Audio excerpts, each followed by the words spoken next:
Salut à tous et bienvenue. Aujourd'hui, on s'attaque à deux poids lourds des maths, deux incontournables pour le brevet, les théorèmes de Thalès et de Pythagore. Accrochez-vous, on va décortiquer tout ça ensemble et sans prise de tête. Allez, on plonge directement dans le bain. Voilà un exercice tout frais tiré de l'épreuve du brevet de 2024. On a un agriculteur, un champ en forme de triangle, une moissonneuse. À première vue, ça peut avoir l'air un peu compliqué, pas vrai ?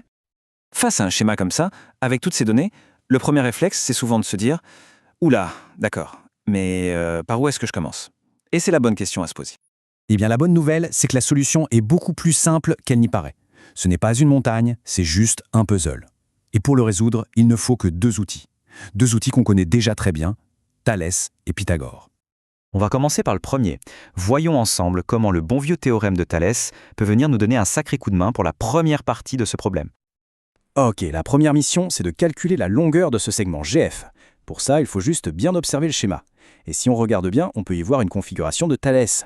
On a deux triangles qui sont comme emboîtés l'un dans l'autre, avec le point C comme sommet commun, le grand triangle ABC et le petit FGC.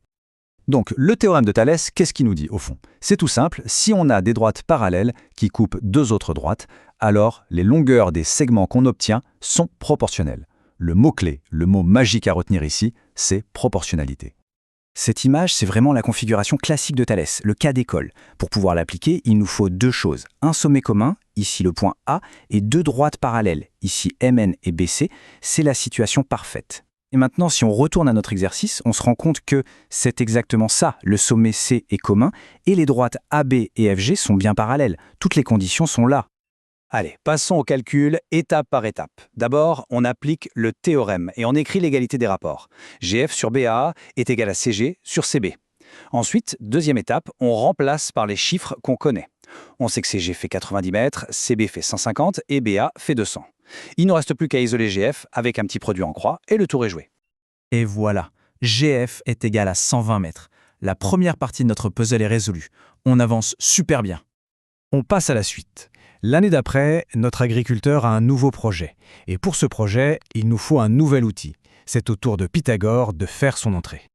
Le nouveau défi, c'est de calculer la longueur totale de la clôture dont il a besoin pour faire tout le tour de son champ ABC.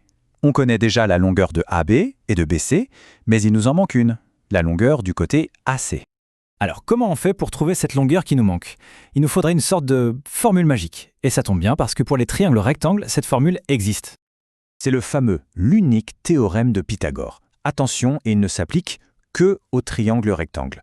Il nous dit que le carré de la longueur de l'hypoténuse, c'est-à-dire le côté le plus long, celui qui est en face de l'angle droit, eh bien ce carré est égal à la somme des carrés des deux autres côtés.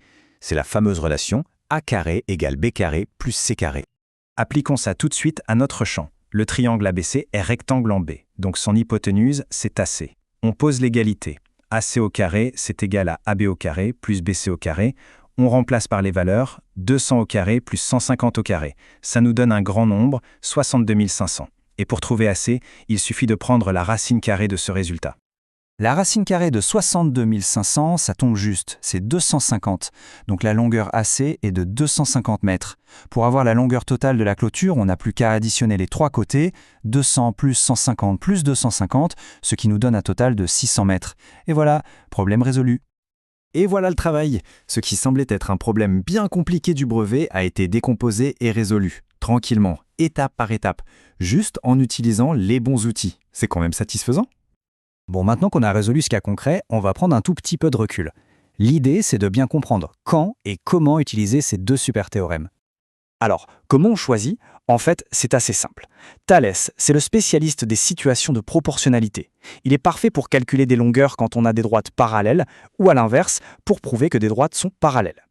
Pythagore, lui, c'est le roi du triangle rectangle. C'est son domaine exclusif. On l'utilise pour calculer une longueur manquante dans un triangle rectangle, ou pour vérifier si un triangle est bien rectangle. Et ce qui est vraiment génial avec ces outils, c'est qu'on les retrouve un peu partout. Prenez cet exemple tout bête, une échelle de 5 mètres posée contre un mur. Le pied de l'échelle est à 3 mètres du mur, on voit tout de suite qu'on a un triangle rectangle parfait. Un petit coup de Pythagore et on peut calculer la hauteur exacte atteinte par l'échelle.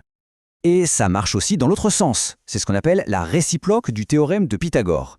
Imaginez qu'on vous donne un triangle avec des côtés de 5, 12 et 13, et on vous demande s'il est rectangle. Facile. On calcule 5 au carré plus 12 au carré, ça fait 169. Puis on calcule 13 au carré, ça fait 169 aussi.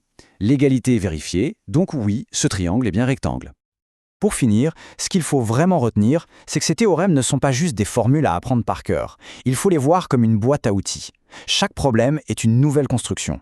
Et c'est en choisissant le bon outil au bon moment qu'on arrive à bâtir une solution solide. La clé, comme toujours, c'est de s'entraîner à les utiliser.